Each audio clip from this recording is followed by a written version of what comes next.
ሰላምና ጤና በያላችሁበት ይድረሳችሁ። ውድን የተከበራችሁ ቤተሰቦቻችን እንደምን አላችሁልን? ከሁለተኛው የዩቲዩብ ቻናላችን አዲስ ስፖርት ልዩ ለዛሬ የሐሙስ የምሽት ስፖርት የመረጃ ሰዓታችን ላይ ዳግም ተገናኝተናል። የዝውውር ጉዳዮች አሁን ላይ የጥር ተጫዋቾች የዝውውር መስኮት መከፈቱን ተከትሎ ሰፋ አድርገን ወደ እናንተ ማድረሳችንን የምንቀጥል ነው የሚሆነው። ዛሬም የዝውውር ፕሮግራማችንን በአመሻሹ ፕሮግራማችን ወደ እናንተ የምናደርስ ነው የሚሆነው። የተለያዩ የዝውውር ጉዳዮች ዛሬ ከጠዋት ጀምሮ ሲወጡ ነበር። እርግጥ ነው የጥር ተጫዋቾች የዝውውር መስኮት ብዙ ዝውውሮች የሚፈጸሙበት ባይሆንም ነገር ግን በርከት ያሉ ዝውውሮች ይነሳሉና እነሱን ጉዳዮች እያነሳሳን ቆይታን እናደርጋለን። እናንተም ሀሳብ አስተያየቶቻችሁን ኮሜንት ቦክስ ላይ አጋሩን። ቪዲዮአችንን ላይክ እያደረጋችሁ ከኛ ጋር ቆይታን አድርጉ። ከመሸጋገሪያ በኋላ በድጋሚ ተመልሰን የምንገናኘውናል። አብራችሁኝ እንድትሆኑ ነው በአክብሮት የምጋብዘው። የዝውውር ጉዳዮችን ሰፋ አድርገን ወደ እናንተም የምናደርስ ይሆናል። አብራችሁኝ ቆዩ።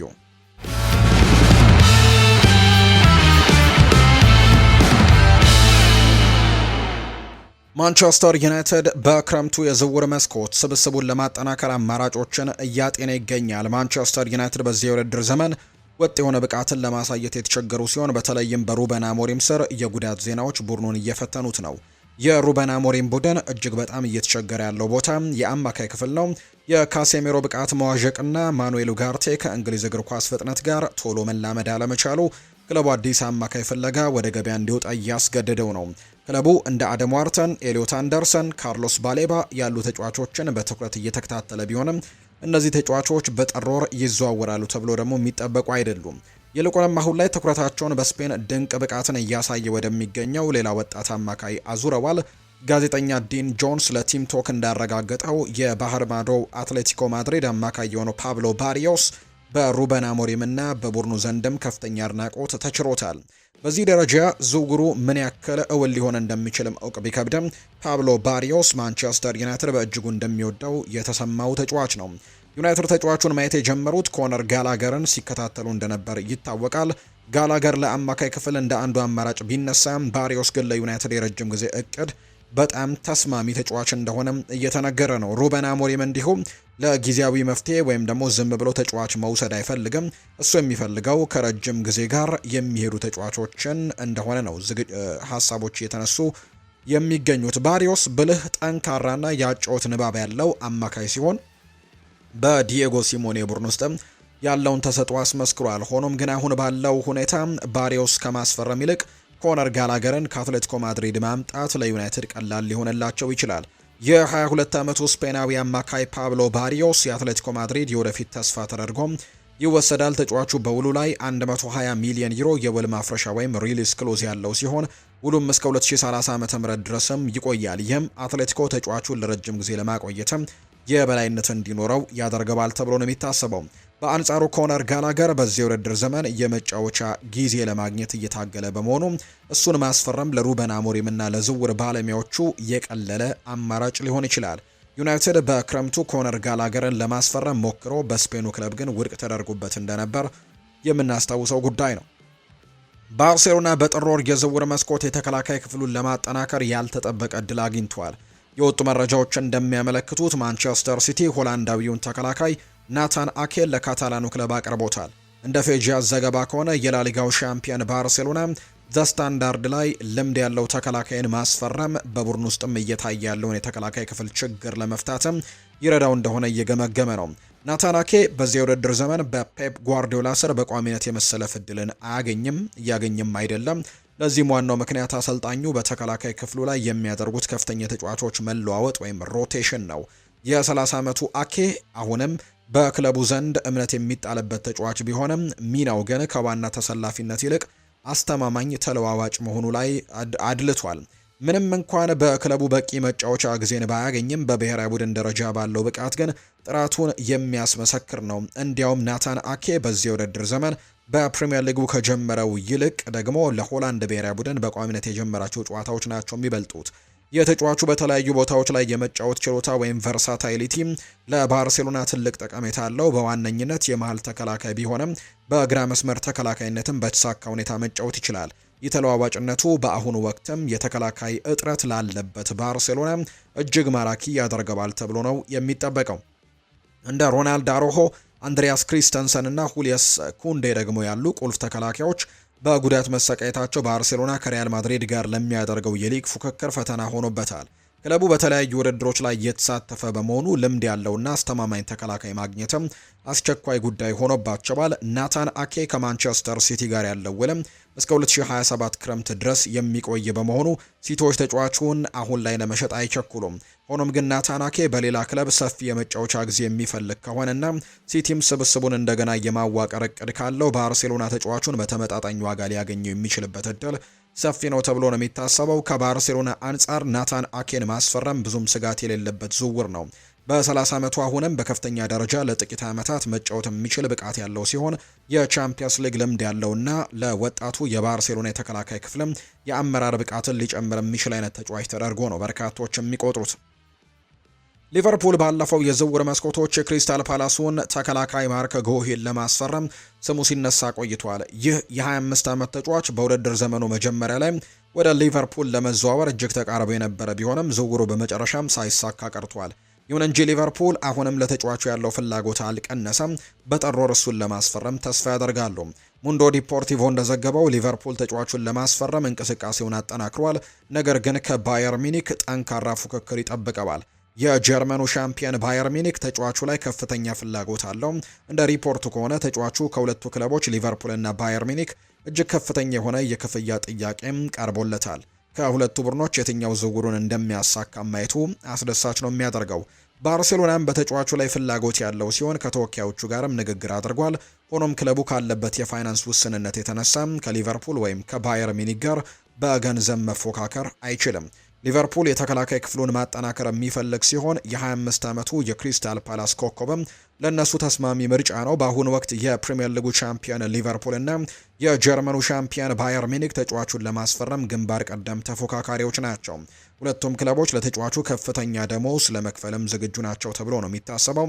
ተጫዋቹ በሚቀጥለው ወርም ከእንግሊዝ ውጪ ካሉ ክለቦች ጋር የቅድመ ኮንትራት ስምምነት ወይም ፕሪ ኮንትራት አግሪመንትም የመፈረም መብት ይኖረዋል። ባየር ሚኒክ ተጫዋቹን በነፃ ወይም ፍሪ ትራንስፈር ለማስፈረምም ሊያሳምኑት ይሞክራሉ። ሊቨርፑል በበኩሉ የውድድር ዘመኑ መጨረሻ ላይ የሚጠበቀውን ከፍተኛ ፉክክር ለማስቀረትም በአሁኑ የጥር ተጫዋቾች የዝውውር መስኮት የተወሰነ ክፍያ ፈጽመው ዝውውሩን ለማድረግም ሙከራዎችን ሊያደርግ የሚችልበት እድል እንዳለን የተገለጸው።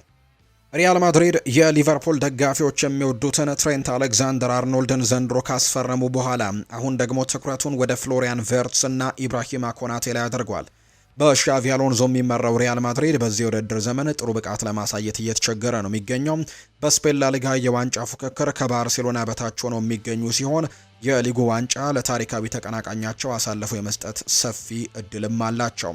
ይህንን ሁኔታ ለመቀየርና ስብስቡን በተለያዩ ቦታዎች ላይ ለማጠናከር ሪያል ማድሪድ የሊቨርፑሉን ጠንደም ፍሎሪያን ቨርትስን እና ኢብራሂማ ኮናቴን ለማስፈረም ትልቅ እቅድ መያዙን ነው ዲፌንሳ ሴንትራል የዘገበው። ከነዚህ በተጨማሪ የስቱትጋርቱ አንጄሎ ስቲለር በክለቡ አይን ውስጥም ከገቡ ተጫዋቾች መካከል አንደኛው ነው። አሰልጣኝ ሻቪ አሎንዞ ሶስቱንም ተጫዋቾች በአንድ ጊዜ ማስፈረም ከባድ እንደሆነ ቢያውቅም የዝውውር ሙከራ ግን ለማድረግ ቆርጧል የተባለው። ኢብራሂማ ኮናቴ ከሊቨርፑል ሊለቅ እንደሚችል በተለይም ወደ ሪያል ማድሪድ ሊያመራ እንደሚችል ሲነገር ቆይቷል።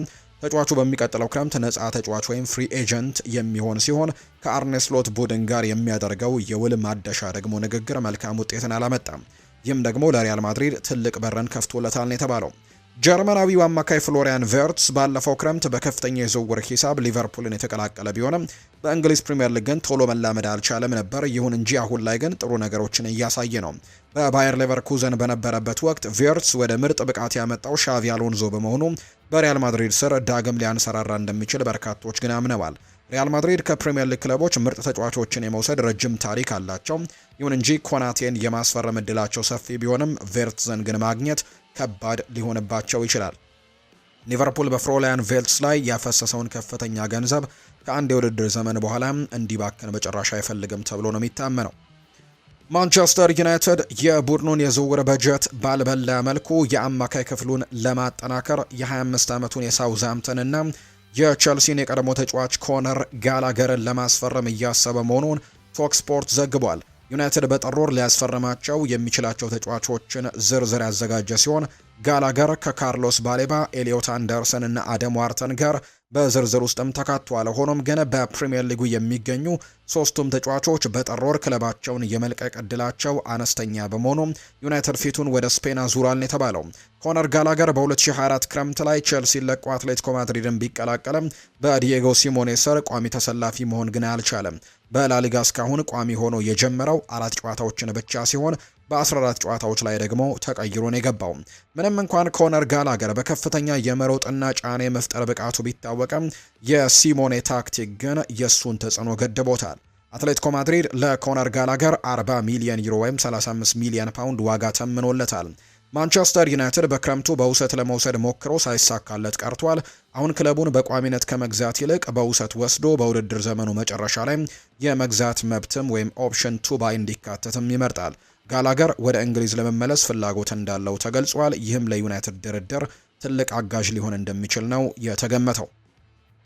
የማንቸስተር ዩናይትዱ ካፕቴን ብሩኖ ፈርናንዴስ የወደፊት ቆይታው አጠራጣሪ በሆነበት በዚህ ሰዓት የስፔኑ ግዙፍ ክለብ ሪያል ማድሪድ ፖርቱጋላዊውን አማካይ ክፍልም ተጫዋች ለማስፈረም በቁም ነገር እያሰበ መሆኑ ተሰምቷል። ባለፉት ወራት ብሩኖ ኦልትራፎርድን ሊለቅ እንደሚችል ሲወራ የቆየ ሲሆን በተለይም ከሳዑዲ አረቢያና ከአሜሪካ ሜጀር ሊግ ሶከር ፍላጎቶች ቀርበውለት ነበር። አሁንም ግን ትኩረቱ ወደ አውሮፓ ተመልሶ ሪያል ማድሪድ ሁኔታውን በቅርበት እየተከታተለ ይገኛል። ፌጃስ የተሰኘው ዘገባ እንደሚያመለክተው ብሩኖ በ60 ሚሊዮን ዩሮ አካባቢ ለሽያጭ ሊቀርብ ይችላል። ይህ ዋጋ ለሪያል ማድሪድ የፋይናንስ አቅም በጣም ቀላል የሚባል ነው። ከነዚህ ፕሪሚየር ሊግ ውጪ ደግሞ ያሉ ክለቦች በዚህ የዋጋ መጠን ተጫዋቹን የመውሰድ መብት ወይም ሪሊስ ክሎዝ እንዳላቸው እየተገለጸ ነው። ለሪያል ማድሪድ የብሩኖ ጠቀሜታ ግልጽ ነው። በዚህ የውድድር ዘመን ቡድኑ ባልተረጋጋበት ወቅት እንኳን ብሩኖ በሁሉም ውድድሮች በ12 ጎሎች ላይ በቀጥታ ተሳትፎ በማድረግ በማስቆጠርና አመቻችቶ በማቀበልም ከቡድን አጋሮቹ ሁሉ የላቀ ውጤታማ ተጫዋቾች ሆኖ ቀጥለዋል። የእሱ መሪነት ፈጠራና ወሳኝ በሆኑ ሰዓታት ጎል የማስቆጠር ብቃቱም በአውሮፓ ባሉ ክለቦች ዘንድም አድናቆትን ያተረፈ ነው። ብሩኖ አሁንም የቡድኑ የልብ ትርታ ተደርጎ ነው የሚታየው። ሆኖም አዲሱ አሰልጣኝ ሩበን አሞሪም የቡድኑ ደሞዝን ለማመጣጠንና ስብስቡን እንደገና ለመገንባትም በሚያደርጉት ጥረት የ31 ዓመቱ ተጫዋች የረጅም ጊዜ ቆይታ ጥያቄ ውስጥ ከቶታል። በአሁኑ ወቅት ብሩኖ በደረሰበት የጡንቻ ጉዳት ምክንያት ከሜዳ ርቆ የሚገኝ ሲሆን ይህም ለሩበን አሞሪም ትልቅ ፈተናን የሆነባቸው። ብሩኖ የሚፈልገው ሪያል ማድሪድን ብቻ አይደለም። የጀርመኑ ባየር ሚኒክም የፖርቱጋላዊውን ሁኔታ በንቀት እየተከታተለ መሆኑ ተዘግቧል። ሪያል ማድሪድ በክለብ ውስጥ በርካታ ወጣት አማካዮች ቢኖሩትም እንደ ቻምፒየንስ ሊግ ላሉ ትልልቅ ውድድሮች የብሩኖ አይነት ልምድና መሪነት እንደሚያስፈልገው ግን ያምናል። ብሩኖ ፈርናንዴዝ ወደ ሳንቲያጎ ቤርናቢው የሚያደርገው ዝውውር ቀደም ሲል የማይታሰብ ቢመስልም አሁን ግን ሁኔታዎች ተቀይረው እውን የመሆን እድላቸው ሰፊ እየሆነ እንደመጣ ነው መረጃዎቹ የሚያሳዩት። የቤልጅየሙ ክለብ ጌንክ ታዳጊ ኮከብ ኮንስታንቲኖስ ካሬትሳስ በአሁኑ ወቅት በአውሮፓ እግር ኳስ ውስጥ እጅግ ከሚፈለጉ ወጣት የጨዋታ አቀጣጣዮች ወይም ፕሌይሜከሮች አንደኛው ሆኗል። የ18 ዓመቱ አማካይ በጌንክ የአጥቂ ክፍል ውስጥም ወሳኝ ሚናን እየተጫወተ የሚገኝ ሲሆን በሚያሳየው የጨዋታ ብስለትና ቴክኒካዊ ጥራትም የበርካታ ታላላቅ ክለቦችን ትኩረት እየሳበ ነው። ከቼንድ ኦፍ ሳይድ እንደዘገበው ከሆነ የሚከተሉት ክለቦች የተጫዋቹን ሁኔታ በቅርበት የሚከታተሉ ናቸው። ከእንግሊዝ ማንቸስተር ዩናይትድ፣ አርሰናል፣ ቸልሲ፣ ሊቨርፑል፣ ኤቨርተን እና ኒውካስል ዩናይትድ እንዲሁ ከሌሎች ሀገራት ባየር ሚኒክ ከጀርመን፣ ናፖሊ ከጣሊያን እና ባየር ሌቨርኩዘን ከጀርመን የዚህ ተጫዋች ፈላጊዎች ናቸው።